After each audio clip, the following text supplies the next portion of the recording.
Oke, balik lagi bersama gue Ekal dan di depan gue di sini ada Oppo F1s ya. Jadi kalau misalkan kalian lihat Oppo F1s di sini touchscreen-nya ya atau layar sentuhnya itu hancur parah ini ambiar ya. Oke, gue buka ini biar lebih jelas ya.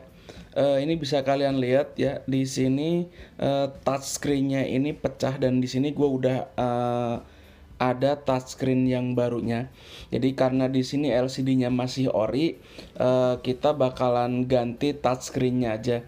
Jadi LCD yang ori-nya ini bakalan kita selamatin buat bisa dipakai lagi. Dan touchscreen yang pecah ini kita bongkar ya, kita pisahin. Untuk prosesnya lebih lanjut seperti apa, simak terus video ini. Mudah-mudahan buat kalian yang baru nonton video ini dapet pengalaman ya, pengalaman baru, dapet ilmu baru mungkin. Handphonenya masih disegel, ini kita bongkar dulu aja. Ya intinya channel ini banyak ngebahas tentang servis handphone. Jadi buat kalian yang seneng ngoprek handphone, seneng otak-atik hardware-nya atau software-nya, mungkin kalian bisa subscribe channel ini. Dan mudah-mudahan channel ini bisa berkembang. Intinya gue bisa nyalurin hobi gue ya tentang ngoprek handphone dan pekerjaan juga. Jadi pekerjaan gue, hobi gue emang dari dulu di elektronik, dan kebetulan handphone ini hobi-hobi gua yang menghasilkan ya di umur saya yang segini.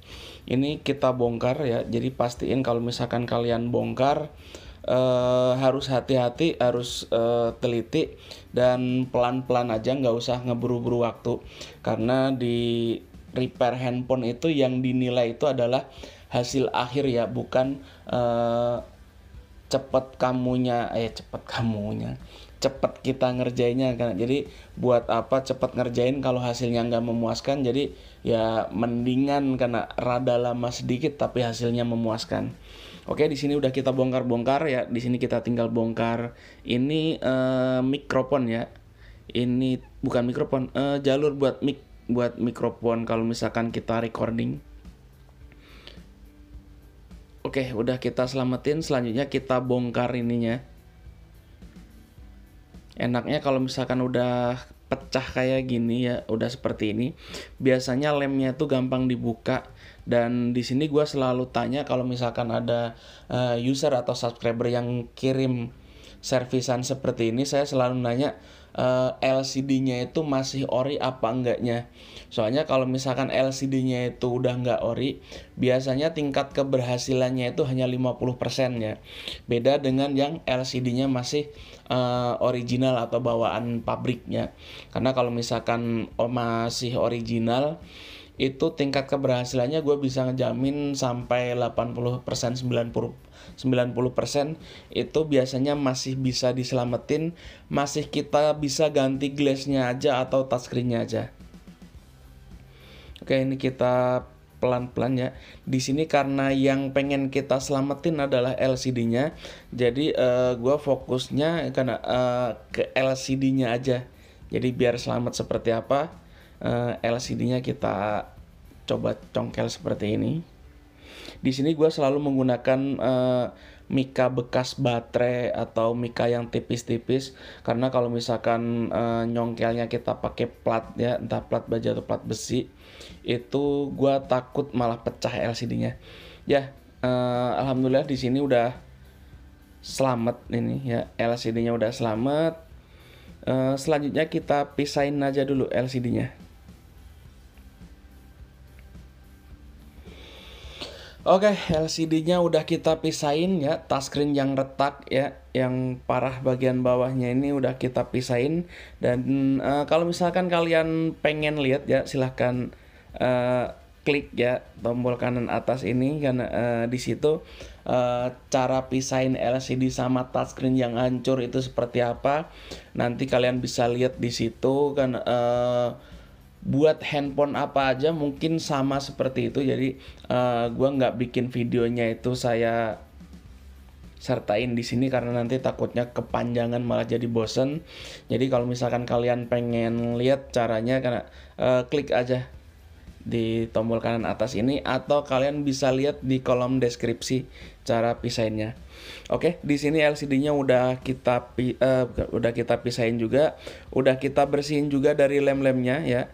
Selanjutnya di bagian bawah ya, bawah LCD ini yang ini itu biasanya fleksibelnya itu nempel sama frame LCD-nya. Nah, itu kita pisahin dulu karena ini pengen kita pasang lem oka kering ya. Oke. Yuk, selanjutnya ya, di sini adalah proses paling vital karena kita dituntut harus benar-benar bersih, membersihkan sisa-sisa lem bekas LCD sama touchscreen tadi yang kita pisahin. Jadi proses di sini usahakan benar-benar bersih ya. Untuk pembersihnya sendiri kalian bisa pakai LCD cleaner, tapi di sini gua biasanya ngebersihnya itu pakai thinner ya, thinner yang merah itu, lambang naga kalau nggak salah itu gue beli di material, harga thinnernya juga murah, sekitar 30 ribuan. Kalian bisa pakai untuk membersihkan LCD ya. Jadi LCD yang sisa-sisa lemnya masih nempel ya, itu bisa kita bersihkan menggunakan thinner tersebut ya. Di sini pastiin sekali lagi ya, gue minta ke kalian kalau misalkan kalian pengen hasilnya maksimal, itu pastiin bener-bener bersih ya, bener-bener kinclong nih biar warnanya nggak terlalu hitam ya. Jadi kalau misalkan udah pasti kinclong, bisa dipakai buat ngaca seperti ini, itu baru kalian pasang lem oka-nya ya. Ini lem oka-nya, lem oka kering ya. Di sini gua selalu pakai lem oka kering ya untuk tipe LCD Oppo F1s ini. Ya. Terus ukuran lem oka-nya itu gua selalu ukurannya itu yang lebih besar. Dan ini cara pasang lem oka keringnya itu ya, setelah tempel gue biasanya gunain pakai pinset untuk meratakan bagian bawah ya. Selanjutnya pakai roll LCD ini untuk neken supaya lem oka-nya ini bener-bener rapih ya dan nggak ada gelembung. Oke, selanjutnya di sini kita potong lem oka-nya. Jadi di sini gue biasanya karena pakai lem oka yang lebih gede itu untuk memudahkan kita pada saat pasangnya ya. Jadi gue biasanya mendingan motong lem oka yang kegedean daripada gue pakai lem oka yang ukurannya pas dengan Oppo F1s ini, tapi ujung-ujungnya nanti kalau misalkan nyengsol sedikit, itu malah lem okanya itu nggak rata atau nggak nutup semua di permukaan LCD. Sip, dan ya ini udah beres kita potong lem oka-nya. Selanjutnya kita ke proses laminasi ya, atau proses laminating. Ya, di sini gue selalu menggunakan frame buat cetakan ya, karena cetakan LCD itu banyak banget tipenya, dan selagi kita belum punya, karena kita manfaatin yang ada aja. Di sini gue selalu menggunakan frame buat dudukannya, karena menurut gue kalau misalkan dipasangnya tuh di framenya langsung, itu biasanya lebih presisi ya. Oke, selanjutnya kita copot ini plastik pelindung lem oka-nya. Pelan-pelan nyopotnya ya, jangan sampai bagian lemnya itu yang keangkat. Sip. Oke, lem oka-nya ini udah siap kita laminasi atau kita pasang touchscreen-nya ya. Di situ pastiin LCD benar-benar di tengah biar nanti pada saat dipasang itu nggak nyengsol ya. Ya, ini cara gua proses laminasi ya atau pasang touchscreen-nya. Buat kalian yang punya alatnya ya mungkin pengerjaannya bisa lebih cepat. Cuman ya balik lagi karena alat laminasi atau laminating LCD itu nggak murah. Buat harga yang pabrikan itu kalau nggak salah sekitar 6 jutaan. Untuk yang handmade ya itu banyak rekan-rekan teknisi yang bikin itu kalau nggak salah harganya sekitar 3,5 juta ya sampai 4 jutaan lah. Dan ini proses laminasi atau proses laminatingnya gue selalu menggunakan cara ini karena ya menurut gue efisien ya, murah meriah. Karena gue sendiri juga belum punya mesinnya. Tapi di sini karena sekali lagi karena walaupun gue belum punya, tapi karena balik lagi ke pengalaman, karena sering ngerjain LCD ya tipe-tipe seperti ini, itu biasanya antara mau beli mesinnya atau enggaknya itu masih dilema dengan kebutuhan biaya di rumah. Jadi gue selalu pakai cara ini dulu karena kalau dilihat hasilnya juga nggak jauh beda, mungkin hanya di tingkat kecepatan ya, kecepatan pemasangan dan kerapiannya aja mungkin kalau misalkan pakai mesin itu bener-bener bisa rapih. Cuman nanti balik lagi kalian bisa lihat hasil laminasi saya seperti ini, hasilnya seperti apa itu kalian bisa menilai ya. Nah, bagian atas ini akan harus kita ratakan benar-benar rata biar nanti pada saat kita masukin ke bubble remover itu kita nggak butuh waktu lama untuk menghilangkan bubble-bubble atau gelembung-gelembung kecil ini. Oke, di sini udah rapi. Ya. Oke, selanjutnya kita masukin ke bubble remover selama 5 menit. Dan ini hasilnya setelah kita masukin ke bubble remover selama 5 menit. Kalian bisa lihat hasilnya. Di sini gelembung nggak ada. Ya, gelembung nggak ada. Dan yaitu kalau misalkan kemarin banyak teman-teman yang komen katanya gelembung kenapa balik lagi.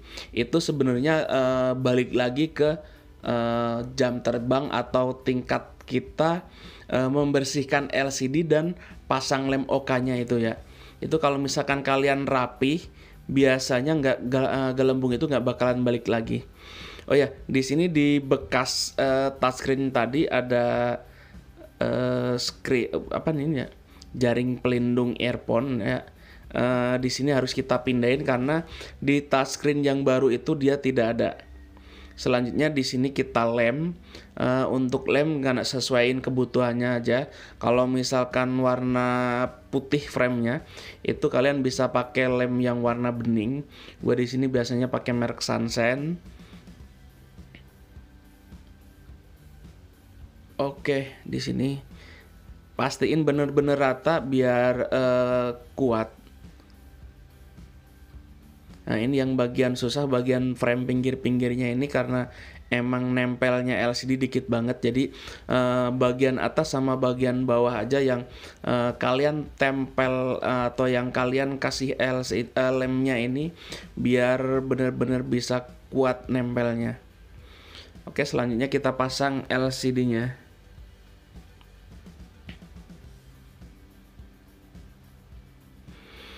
Oke, sip, kita tinggal pasang mainboardnya atau mesinnya. Nah, ini jangan lupa ya, ini adalah penghubung ya, lorong penghubung sebenarnya. Itu dari mikrofon buat ngerekam kan itu kalau misalkan kita loudspeaker. Oke, pastiin benar-benar rapi, soket terpasang benar-benar nempel pas. Ya, jadi usahakan semua soket-soket di sini nempel dulu semuanya.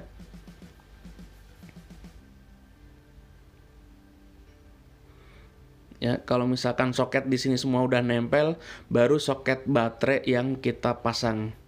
Jangan lupa juga di sini antenanya itu kalian pasang karena kebanyakan kalau misalkan kasusnya setelah ganti LCD sinyal hilang itu karena antenanya itu nggak kepasang. Oke, kita pasang backdoornya. Sip.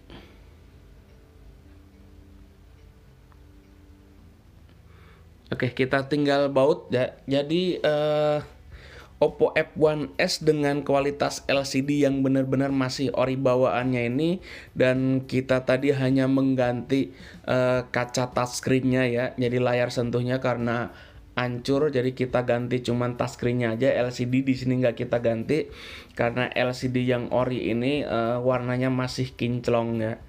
Oke, ini kita buka ya. Kita bersih-bersihin dulu aja lem-lem pinggirnya ini. Kalau misalkan kalian masih ragu, bisa kalian press menggunakan karet gelang ya. Tapi ya itu balik lagi sesuai selera. Kalau misalkan kalian kira di sini nggak perlu, ya nggak usah, gitu aja sih. Oke, kita bersihin sisa-sisa lemnya. Ya, untuk ngebersihnya biasanya gue pakai hand sanitizer yang spray itu, yang disemprot itu. Kalau misalkan untuk lem-lem yang keras, gue baru pakai thinner lagi. Ya, jadi kita semprotin semuanya.